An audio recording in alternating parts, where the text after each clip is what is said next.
Olá, advocacia. Eu sou Lúcia Bludeni e hoje nós vamos conversar com a advocacia, com os estagiários e seus familiares sobre a questão da saúde física e tem seus reflexos também na saúde mental. São pequenos hábitos que a gente pode estar alterando e para isso a gente tem um convidado muito especial hoje, que é o doutor pela Universidade Federal de São Paulo em Ciências da Saúde e Cardiologia e co-supervisor vinculado à Universidade de Kent, nos Estados Unidos. O nome dele é Silvio Alabastre. Ele é docente da Universidade de Mogi das Cruzes e ele é mestre especialista em fisiologia do exercício pela Unifesp, que é a Escola Paulista de Medicina, né? Aqui do estado de São Paulo. Ele é ganhador do prêmio Top Business de Inovação pela Ordem dos Parlamentares do Estado de São Paulo. E o professor Silvio Alabastre tem muito a dizer aos colegas advogados sobre a importância da prática esportiva, os benefícios da atividade e os riscos que se corre quando ela é mal orientada. Portanto, eu estou insistindo com os colegas, jovens advogados de meia idade, cinquentões, e aqueles também mais velhos da terceira idade como eu. Nós precisamos fazer exercícios físicos pequenos, poucos e simples. E é o que o nosso convidado hoje aqui, o professor Silvio Alabastre, que eu vou te chamar de Silvio, tá bom? Claro. Vai nos orientar. Bem-vindo, Silvio. Muito obrigado, doutora Lúcia Bludeni, pelo convite. Para mim, eu vou usar aqui as nossas palavras triviais, né? É uma honra, uma alegria muito grande. Para mim é uma conquista poder compartilhar num espaço tão importante que é da ACASP, da UAB. E estou aqui à disposição para desenvolver esse assunto que eu acho que vai ser bastante interessante, inclusive na atualidade. Sim. A gente tem uma dificuldade, Silvio, de conscientizar as pessoas da diferença entre o exercício físico e a atividade física. Perfeito. Você pode nos dizer como que a gente pode obter uma performance e qual é essa distinção? Claro, entre atividade e exercício físico. Ótimo, legal. Excelente pergunta. Para a gente começar nosso bate-papo de uma forma conceitual. As pessoas acabam, por ser leigas, isso é natural, confundir um pouco algumas nomenclaturas. E isso faz uma diferença muito grande quando se fala em saúde, quando se fala em esporte, quando se fala em alto rendimento. Então, vamos pensar num passo a passo. A atividade física é qualquer movimento que o corpo executa que tem um gasto calórico. Ou seja, gastou energia, é uma atividade física. Historicamente, os advogados antigamente andavam muito para ir a fórum, para ir aqui e ali, cartório. Ainda andam, sim. Mas andam muito menos com a tecnologia da informação, que a gente trabalha muito dos computadores hoje. Perfeito. E aí, doutor Lúcia, esse é um exemplo muito inteligente da sua parte, porque o caminhar já é uma atividade física. E a atividade física ela tem uma série de benefícios por si só. Então, a gente vai fazer uma forma de escalonar essa explicação. Então, por exemplo, imaginamos um idoso de 70 anos de idade que ele não faz musculação, que ele não faz uma natação, ele não tem um esporte, alguma coisa definida. O fato de ele fazer atividade física, ele já tem vários riscos de morte, né? Riscos cardiovasculares, diabetes, diminuídos. Só pelo fato de andar. E não é uma caminhada que ele resolveu ir para um parque. É como você acabou de falar. Então, os advogados antigamente eles trabalhavam e andavam. Isso já é uma atividade física. E a atividade física ela já tira a pessoa do sedentarismo. E aí vou fazer aqui mais um parênteses. O sedentarismo também é uma coisa que as pessoas falam com muita frequência. Eu sou sedentário, não faço nada. E isso aí tem que ser bem esclarecido. Porque não fazer nada significa ficar parado o dia inteiro. Então, imagina uma pessoa que fique vendo televisão das 8 da manhã à meia-noite. Esse é um sedentário, porque ele está parado. Se ele resolveu passear com o cachorro, lavar o carro em algum lugar, ele já é uma pessoa ativa. Talvez de forma não suficiente, mas ele já não é mais sedentário. As pessoas confundem o sedentarismo com a prática do não esporte. Só que o esporte é uma outra coisa. Aí tem outra classificação. Então, eu gosto muito de encorajar as pessoas, começando com essa frase, que se você faz atividade física, você já não é mais um sedentário. Porque quanto mais ela reafirma que ela é sedentária, menor a chance dela querer fazer alguma coisa. Cai naquela condição passiva, né? Eu já sou sedentário, não faço nada mesmo, então vai continuar como tá. O fato de você fazer uma coisa como atividade física já é bom, ainda mais se você é um idoso. Pronto. O exercício físico está num outro patamar, que faz parte da atividade física. Ela é maior que o próprio exercício físico. Porque o exercício físico ele é algo planejado. Há um objetivo, há um rendimento. Ele pode ser um rendimento amador ou pode ser um rendimento de alto nível. Foi o exemplo que nós tivemos nas Olimpíadas. Então, o exercício físico ele difere disso. E o esporte são as atividades. Então, o cara pratica um tênis, ele faz uma corrida, ele faz uma caminhada, um trekking, uma musculação. Então, essa distinção é legal, para que as pessoas entendam que movimentar o corpo já tem um benefício muito grande. Essas que são as diferenças conceituais mais importantes.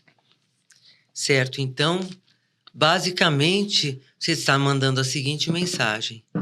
Se a gente tem algum tipo de movimentação durante o dia, sabe, sai com o cachorro, procura andar no Sim. seu bairro a pé, não precisa ser uma caminhada muito grande. Procura, por exemplo, quem mora em condomínios, em apartamentos, que tem a esteira ali à disposição, se andar uns 30 minutos na esteira por dia já é o suficiente, ou a tal da volta do quarteirão, mas pelo menos por 30 minutos, mais ou menos. Sim. Já sai dessa condição de sedentário. Então, o sedentário é aquela pessoa que fica praticamente sentado o dia todo. Exato. Deitou, dormiu, levantou, mal tomou seu café da manhã, já senta no computador, dali não sai, passa horas. Quando vê, já está de noite, ainda assiste um filme, fica até de madrugada, custa para dormir. Isso é um hábito muito comum entre os advogados. É isso mesmo. Por isso que eu estou reforçando isso. Exato. E a gente não está condenando Claro, o comportamento de ninguém, apenas mostrando que pequenas atividades físicas já representam muito. Exato.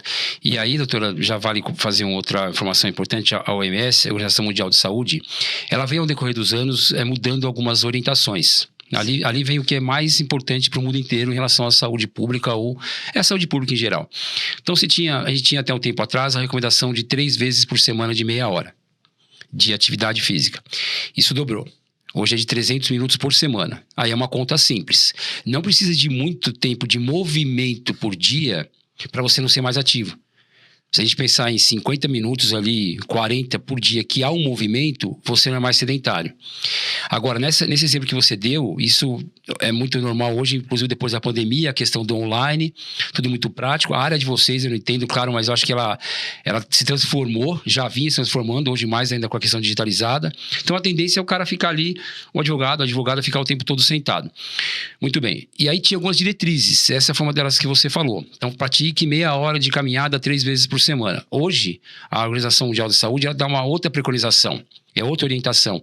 Movimente-se. Qual é a orientação? Qual é o teu movimento? Movimente-se. Então, assim, em função... Não tem um movimento específico. Não. Movimentar. Então, em função da quantidade de sedentarismo que está aumentando no mundo, essa foi a nova diretriz, recentemente, do ano passado.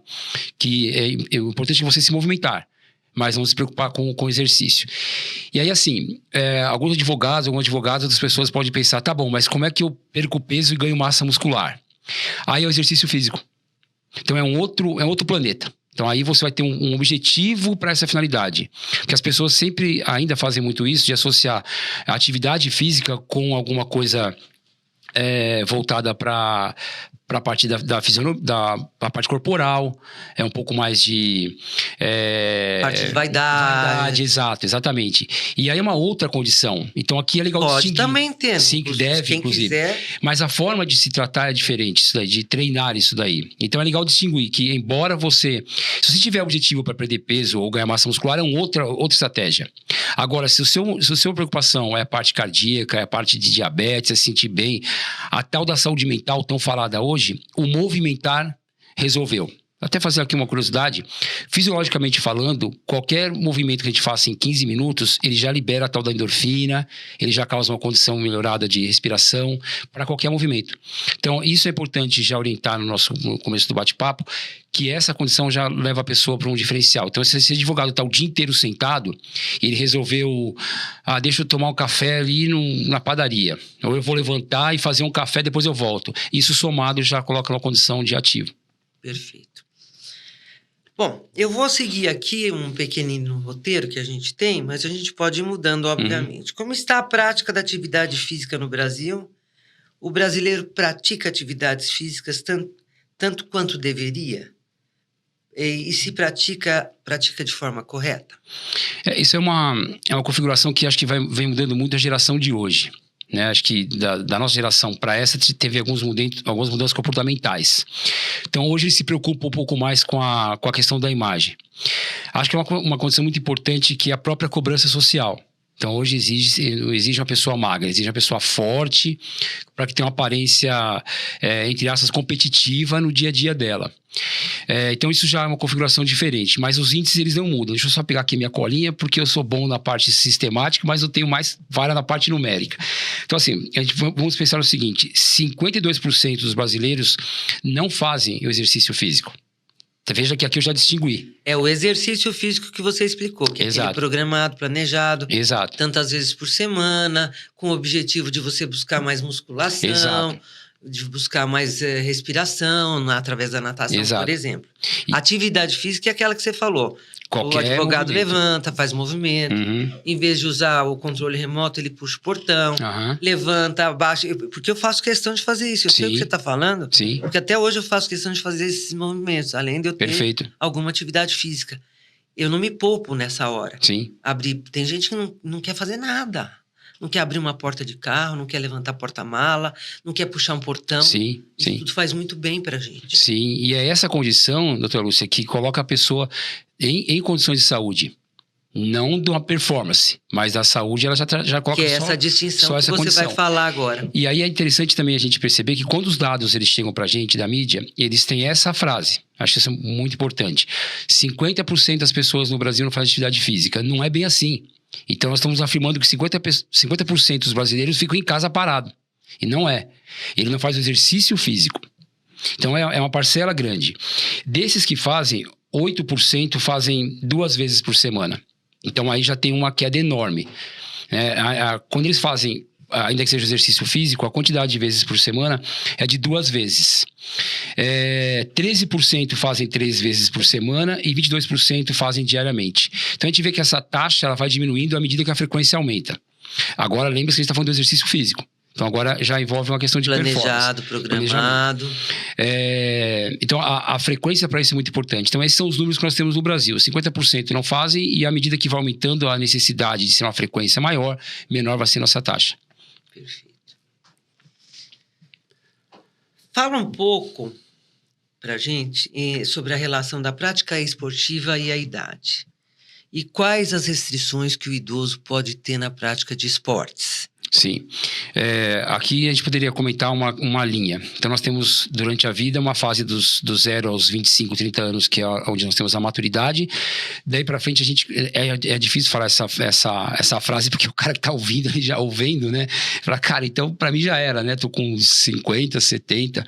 Mas a gente tá falando de biologia. Mas 50 para 70 tem uma diferença enorme. Bem grande. Então é legal a gente falar, nós estamos dizendo de biologia. Então a biologia ela é verdadeira e não tem como mudar isso. Então, até os 30 nós temos a maturidade.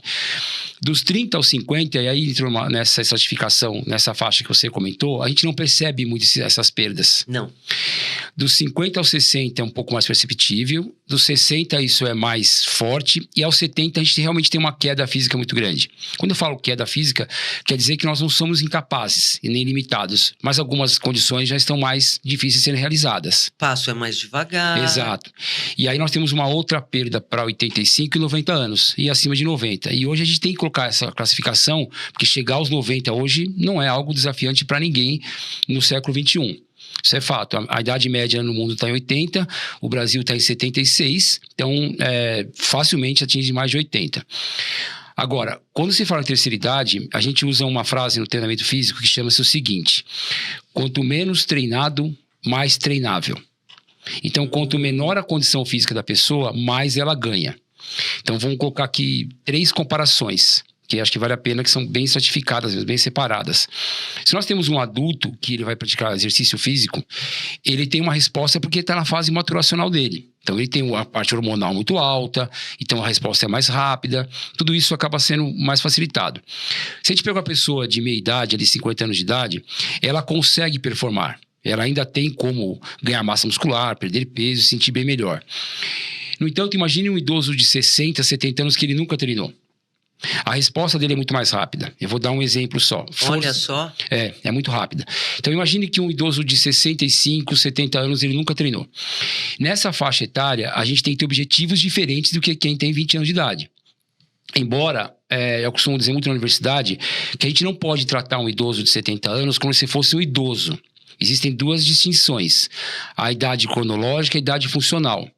E hoje nós temos idosos de 65 anos que não aparentam isso de forma alguma. Muito bem. Então, se esse idoso não fez nenhuma atividade, que é o exemplo que eu estou passando, e ele começa a fazer um trabalho, por exemplo, de resistência. E aqui vale destacar essa palavra, um trabalho de resistência, não de musculação. Porque a musculação é uma das formas de resistência. Que nós vamos ver mais para frente que não é só ir à academia para ter ganho. Existem outras formas com a resistência do próprio corpo, por exemplo. Então, se ele começa a fazer isso, em 2 meses ele ganha aproximadamente 40% de força. Isso não acontece com o jovem. Então, imagina um idoso que está com 70 anos de idade, que ele está perdendo força, que isso pode levar à queda, que dificulta as atividades do dia a dia dele, que nós chamamos de AVDs, atividade da vida diária, que são as básicas. Ir próximo de casa, tomar um banho, fazer a comida. É que vai ficando mais lento. Exato. E ganha 40% em 2 meses de treinamento. Então, quando a gente fala de idade, toma muito cuidado. Porque não existe essa condição de é idoso e não ganha. É exatamente ao contrário. Se ele estiver destreinado ou menos ativo fisicamente, ele ganha muito mais do que um jovem. Bom, eu vou agora entrar com você num outro tema que é dentro disso que você está falando, que é muito interessante. Eu acredito que os colegas que estão acompanhando puderam perceber essa diferença entre atividade física e condicionamento físico. Uhum. Né? Atividade física a gente tem todos os dias, ninguém está parado. E você já deixou claro que é muito difícil uma pessoa 100% sedentária. Embora a nossa profissão caminhe com esse olhar, mas qualquer movimento é válido para tirar essa condição de sedentarismo. Você explicou aqui também para a gente a questão dos jovens, mais jovens, média idade e terceira idade, os ganhos se eles tiverem uma orientação clara para um treinamento dirigido, né? Uhum. E aí eu pergunto para você, eu posso treinar sozinha? Por exemplo, eu, Lúcia, e quem está na minha faixa etária dos 60 anos, eu posso treinar sozinha na academia, sem orientação profissional? Vamos lá. Nós temos academias, sim, que se proliferaram, e esse esclarecimento para a gente é importante. Sim, perfeito. Vamos lá. Se a gente pegar essa configuração, no final da tua fala, eu vou começar por aí. Hoje, a proliferação de academias de rede está enorme. Então, nós temos aí 2 grandes empresas que trabalham com essas unidades, crescendo a cada 5 minutos tem uma unidade abrindo. Que é o modelo de hoje. E assim, ainda tem essa configuração que as pessoas têm que fazer sempre um exercício físico com orientação de educador físico. Claro, isso é importantíssimo. Mas isso a gente tem que procurar fazer sempre que possível. Mas uma parcela da população não faz isso, que é o exemplo dessas academias de rede. Eu costumo dizer que quando eu dou exemplo das academias que estão proliferando, que você vai sozinho com o aplicativo e treina, não está errado. Eu aprendi um nome, estudando um pouco de empreendedorismo, eu entendi que isso chama-se modelo de negócio. A academia não está errada, é aquela forma que ela trabalha. Ela não está prejudicando as pessoas. Agora, daí para frente, você tem um personal, é uma outra condição. E ela vai sozinha. Então, o mais difícil aí, doutor Lúcia, que eu acho quando se fala em treinar sozinho, é a parte comportamental. Aí que entram alguns dados subjetivos e menos objetivos. Então, se a pessoa está interessada em treinar sozinha, nós estamos aí no mês de agosto e o cara resolve fazer São Silvestre em dezembro. Não dá. Se ele nunca treinou corrida, não dá para fazer isso. Ou ele vai chegar numa condição de lesão ou um risco muito grande e se machucar. Então, sozinho, ele não vai conseguir fazer isso. Então, ele tem que ter uma orientação. Agora, imagine que a pessoa resolveu fazer um trabalho para aumentar a flexibilidade. Fazer alongamento. Que é importante a partir dos 60 anos. Exato. Que é o alongamento, né? Então, um alongamento não vai causar um risco para ele.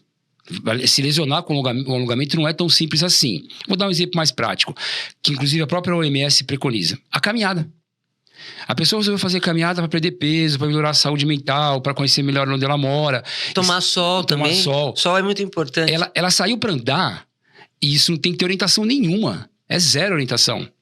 Isso quem diz é o OMS, né? Ou a gente também se baseia muito pelo American College of Sports Medicine, que é uma instituição que dá as diretrizes para a gente sobre atividade física. Então, treinar sozinho não tem problema. Quando que começa a mudar essa página?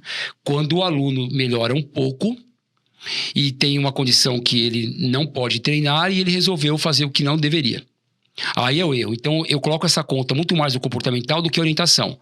Porque se a gente da educação física se burocratizar o cara fazer o exercício, olha, só pode fazer às 7 da manhã. Se você não aquece antes, você vai se machucar. Corrida tem que ter um tempo de caminhada e um tempo de corrida. Tudo isso está correto. Só que se encher uma lista para a pessoa que quer se sentir saudável apenas, você desestimula. Então, hoje a orientação é essa. O que a pessoa quer fazer? E aí, para a parte comportamental, ela pode fazer sim. Não tem risco. Por isso que o movimento é sempre importante. Exato. E alguns pensam o contrário. Eu não vou fazer nada porque eu tenho medo. De repente, na caminhada, eu vou torcer o joelho. Pode acontecer, claro, mas a chance é muito pequena. Então, a orientação é dessa forma. Para que serve e o que a pessoa está pensando em fazer. Então, é possível treinar em casa? É possível treinar em casa, sim. O tempo suficiente, mais ou menos? Depende muito do objetivo. A gente pensar ali, se pensar em 5 vezes por semana, 30 a 40 minutos é o suficiente. Diários. Doutor, só voltar aqui um detalhe importante. Que quando se fala em treinar sozinho, nós temos a proliferação de aplicativos. Sim. Né?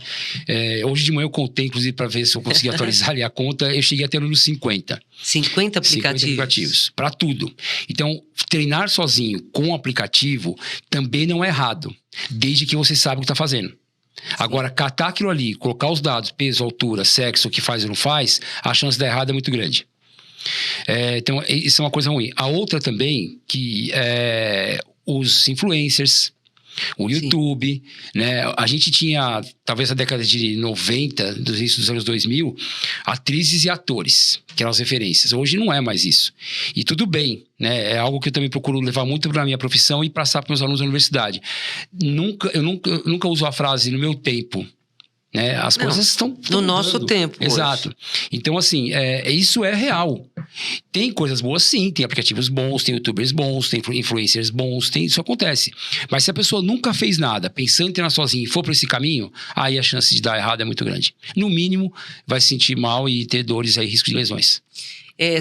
Professor Silvio, eu aprendi com você uma coisa muito interessante.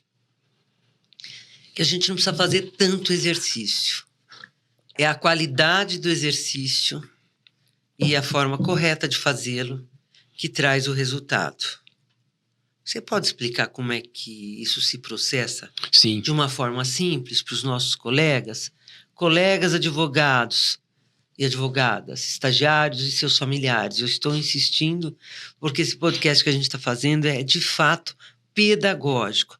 É, de fato, a preocupação da Caixa de Assistência com a saúde dos colegas, essa saúde vital de movimentação, de atividade, de movimentação física e, se quiserem, também de exercícios físicos. Perfeito.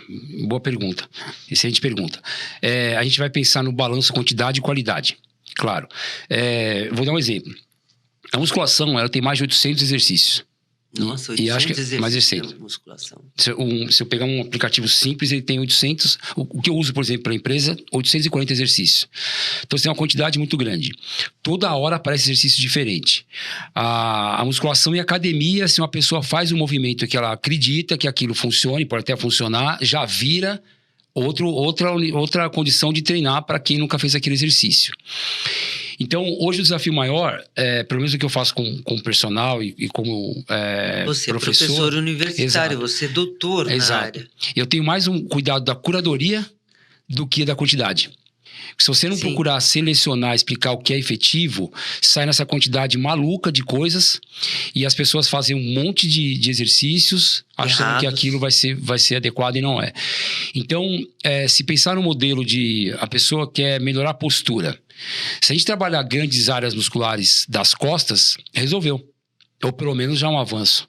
Não há necessidade de fazer um monte de atividade, por exemplo, um RPG, ou fazer um pilates, ou fazer fisioterapia e fazer musculação. Não que elas não sejam erradas. Se quem quiser pode fazer, mas é uma pessoa que tem tempo, nós não temos tempo. Ou se ela optou por alguma coisa que é um RPG, ali resolveu a vida dela. Ela não precisa pôr uma musculação, Uma por exemplo. atividade Exato. é o suficiente. E o cuidado, porque cai nessa condição, doutora Lúcia, que as pessoas elas vão para uma academia e quanto mais exercício fizer, melhor é. Quanto mais suar a camisa, melhor é. E não é real essa condição.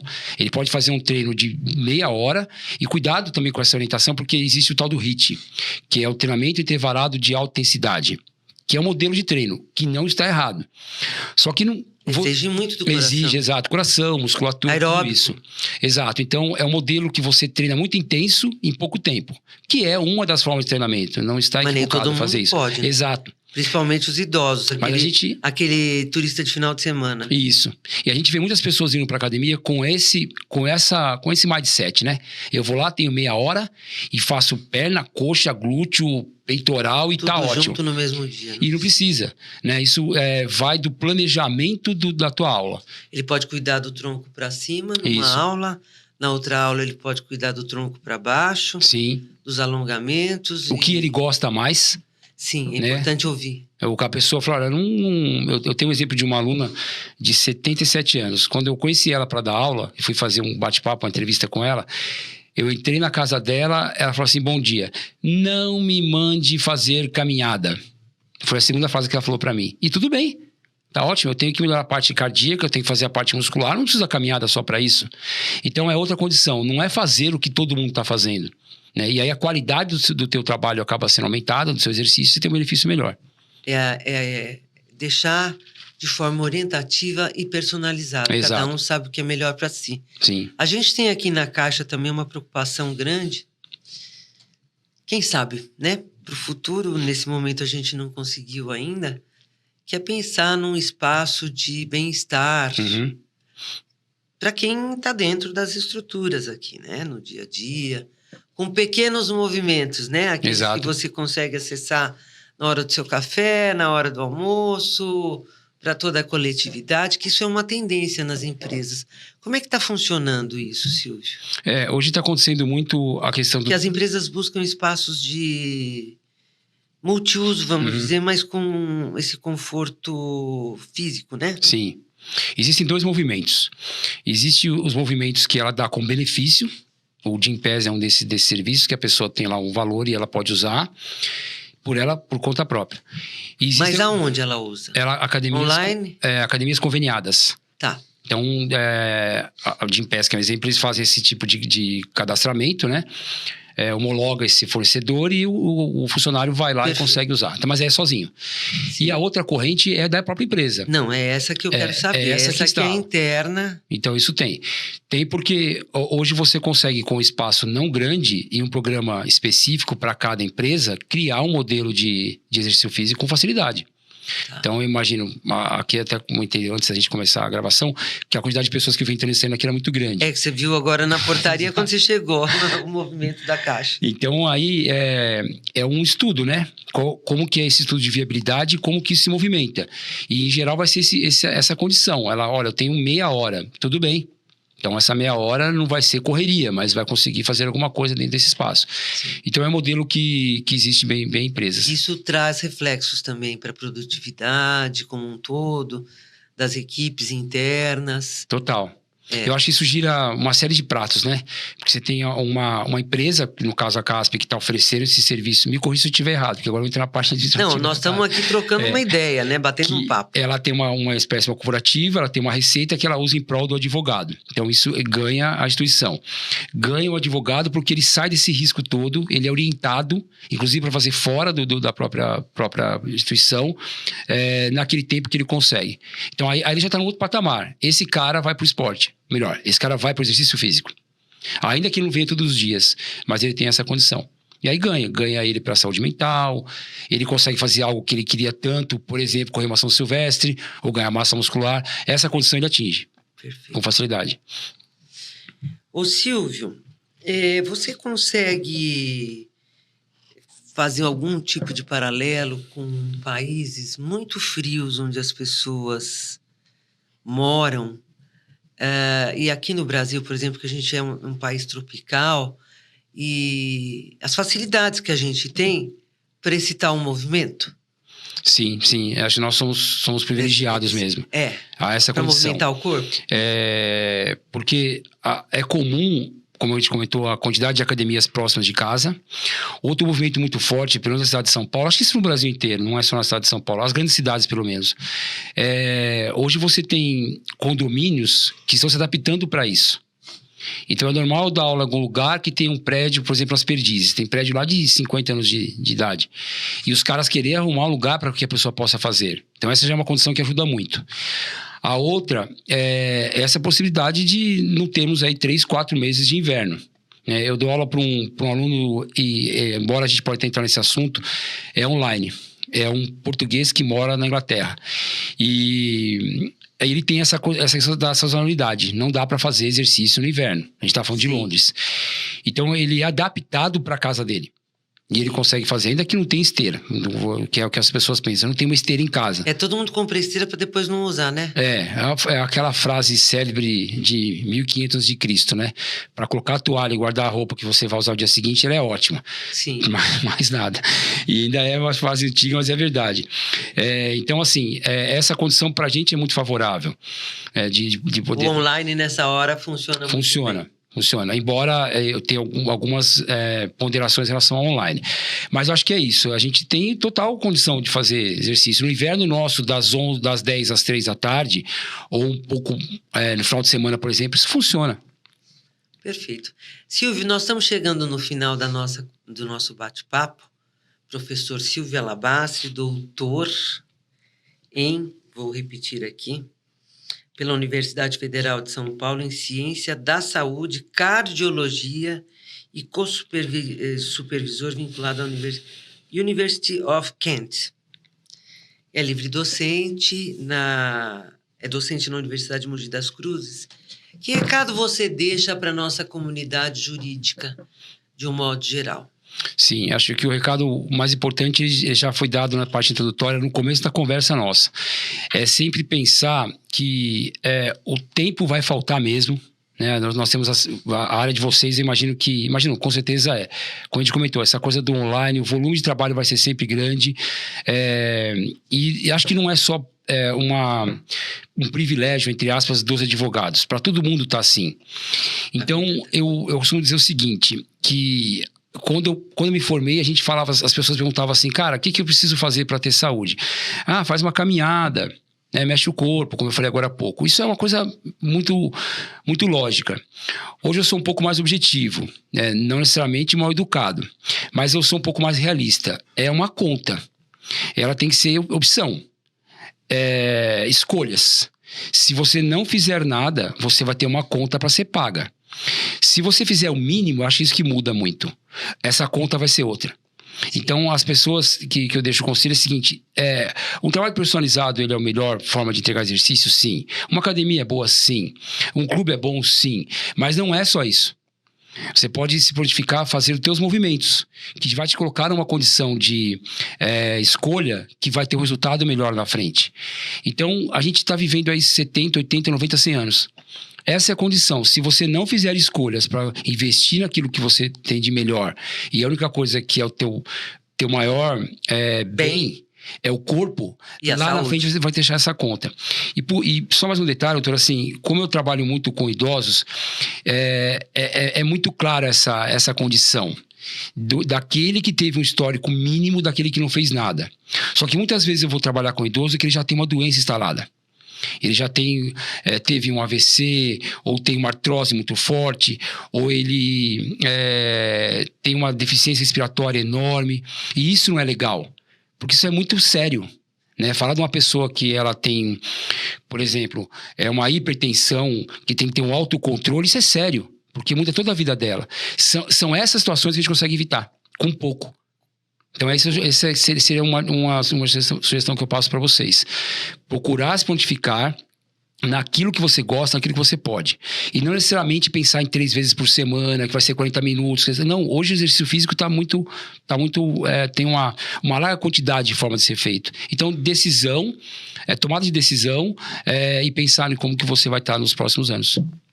Perfeito, professor Silvio. A gente só tem a agradecer a sua presença aqui no podcast CAASP, falando sobre os movimentos físicos e as atividades físicas, as diferenças e, principalmente, com toda a sua experiência, estimulando nossos colegas a uma movimentação, a uma prevenção. Sim, sim. Porque nós temos 24 horas no dia, tem que dar tempo. Sim. Esse é o recado, né? Só mais uma coisinha, doutor, que agora isso aqui eu acho que é um pouco específico para os advogados. Em relação de um livro, posso comentar? Ah, verdade. Tá. Eu fui convidado pelo doutor Henrique Marcelo dos Reis para fazer um livro sobre tá aqui. Gestão pública, privada e direito esportivo. Sim. Então, acho que eu vou fazer esse comentário porque eu estou no ambiente de advogados. Sim. Eu não poderia ser um lugar melhor para falar sobre isso. Sim. E quando eu tive esse convite, ficou um pouco estranho para mim, porque eu sou da área do esporte. Só que o objetivo do Dr. Henrique foi fazer um documento voltado para os advogados e para o governo federal. Sim. Então, ele vai ser lançado daqui 2 meses e ele junta 3 vertentes. A parte jurídica de vocês, a parte de promoção pública e a parte da atividade física, da saúde, da promoção de saúde. E é da editora... Pode falar? Pode. A editora é a Quartier Latim. Quartier Latam. Parece para vocês Latam, perdão. O doutor Henrique é advogado. Que, aliás, ele é da mesma turma da Patrícia, né? Que é a presidente. Exatamente. É da mesma turma dela. Sim. Então, acho que vale a pena, não pela questão comercial, porque, inclusive, eu não tenho nenhum conflito de interesse comercial com o livro. Mas o importante para advogados e para o público, né? Você está participando Estou participando trabalho. com esse tema, que é a promoção de saúde voltada ao envelhecimento. Veio a calhar, então, o seu convite para cá. Total. Muito bom. Você vê que os bons ventos conspiram sempre para os mesmos locais. Sim. Que essa é a nossa preocupação nessa gestão e de cuidar do advogado aqui dentro da caixa. Lógico, ninguém é página de ninguém, né? Perfeito. Mas a gente tem que estimular. Sim. É isso. Muito obrigado, doutora Lúcia. Obrigado aos demais que estão aqui participando da produção também. Jornalista Paulo também. E espero ter contribuído um pouco de forma prática, né? E menos complexa possível para os advogados se sentirem bem e viverem melhor. E mãos à obra, pessoal. Vamos nos movimentar. Obrigada, professor Silvio. Até a próxima. Obrigado a vocês.